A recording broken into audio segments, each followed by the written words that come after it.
আমার শ্বশুরের ডালের বড়া বিক্রি করে ওই স্কুলের কর্নারে।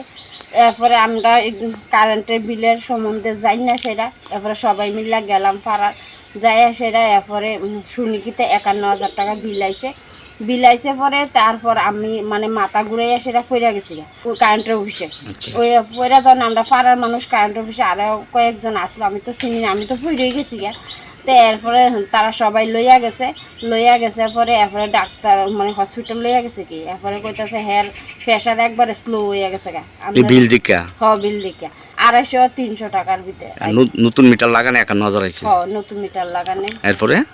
এরপরে তো সবাই মিলে লইয়া গেছে পরে এরপরে ইতান করছে মানে ডাক্তারে কইতাছে আপনারা সবাই মিলে ধরেন আমারও দেন, আমি আমার বাড়ি আগরতলা বিশালগড়, আমারও চান কারেন্টের বিল মানে আমার স্বামীরে দেয়াইছে কোসান আমার বিল আইছে 48,000 টাকা। এটা কি একটা সম্ভব নেই?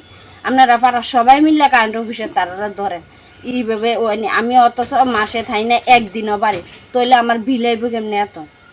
তখন আমরা সবাই মিললা এরপরে তো আমি হসপিটাল আসলাম, সন্ধ্যার সময় বাড়িতে আইছি। আমার নাম সোমা বর্মা।